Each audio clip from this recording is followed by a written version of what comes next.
Well, Sean, how nice to see you again. Nice to see you again. And I must thank you for giving up your Sunday to be here talking with us. But if you were not here at the moment, what would you be doing? On the golf course or what? Well, yes, on a day like today, I'd adore to have been there, but when I heard you were coming, I changed all the plans. Oh, so. listen to him, you know, world's most charming man. Well, you told me you're going to wear the yellow, and I put it on. So we're in sync. Absolutely. Let's talk first of all about The Rock, and congratulations to all of you on this really superb action picture. My word, it's unrelenting. It's just pounding away at you all the time. But at the same time, we're seeing some very nice performances from you and from Nicolas Cage. You, of course, have been doing action pictures most of your life. Do you find that now action pictures have taken on a different kind of tempo, a different kind of character? Well, no, everything's up. The stakes and everything, the expense, the cost is much more than when I was, you know, like starting. I mean, they were. I think it's probably had to apply much more imagination because they didn't have the kind of money, nor did they have the facilities at their disposal. I mean, the car chase, the biggest expense on, say, the Bond film, You Only Live Twice, was a volcano, which I don't know how much it cost, where the helicopter flew in through the roof and everything, but I mean, that's old hat now compared to the streets of San Francisco where we were filming. I don't know how it just went on and on and on, you know. It's different. I mean, and cars like aeroplanes, turning over, and tram cars, no, we call them street cars, and going up and somersaulting and things. And see, in this film, you're using the real things. They're not miniatures. No, exactly. Yes. That's very expensive stuff. Indeed. As far as directors, do you find the directors of action pictures now are doing it differently, and do you have to adjust differently? No, Michael Bay has had a terrific experience in commercials and things, and also he's very, very hip to the needs of stunts, especially, you know, with cars, crashes and all that kind of thing. He's not as conversant because he hasn't had the experience in the directing actor's side.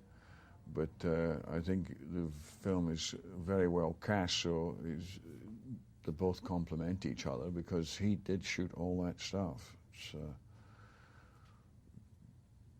full marks. So he left the interpretation and kind of the getting the character up to you actors. Is that what you're saying? Well, I mean, you know, Nick is young, but I mean, he seems as though he's older than me. It looks like he's done more movies than I have. You know, he's very experienced, and he's a very good actor. So once we got the characters and the writers working for us and with us, I think that it kind of gave the balance fine to the movie. I mean, it's one thing to have an out-and-out action movie, but for me it's not nearly as interesting if it doesn't have some characters and a genuine story in the fabric. Because after a certain time, there's just so much of that. That's my personal choice. Obviously, I'm not in the majority. We switch now to Dragonheart, another very exciting film, very beautifully done, I think. Yeah. And you told me the last time I talked with you that you were going to be the voice of the dragon. Dragon, that's right, yeah. Of course, it became something more by the time it finished than just the voice. A great deal of, there's another thing where in another area in film which changed enormously now. I mean, soon they won't need the actors. They'll be able to draw them on the screen. But they have to have voices. Well, I suppose they'll find a way to recreate that too. I mean, I'm in the hotel, I get all my messages screwed up with this voicemail business, you know, where they leave messages. And I don't know if it's a real person talking or some kind of machine, and I can't listen right, and I'm switching and I erase my messages, and they'll find a way to be able to reproduce the voices. I hope not. Yeah? Well, what am I going to talk? What am I going to interview?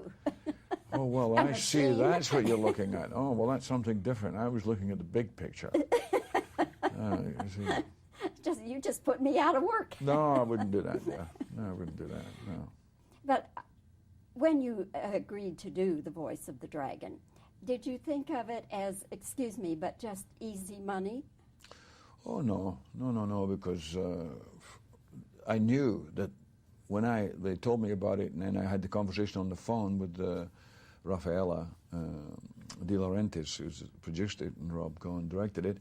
When they told me what they were going to do with the ILM with Lucas, then it was a whole different kettle of fish, much, much more. I mean, it's cost more than, well, I think it's 29 million or something just for the dragon stuff. Well, you can make 3 movies on the continent of Europe for that, but you can't make 3 movies in America for that. Well, I enjoyed you very much as the dragon. Thank you. And I don't know whether it's a compliment to say to someone you were a wonderful dragon. Well, there's so few people who've met the dragon, Now it will change. Thank you so much, Sean, for your time today, and I hope you get that golf game in sooner or later. No, I won't get in. I'm working this afternoon again. Thank you. Thank you very much.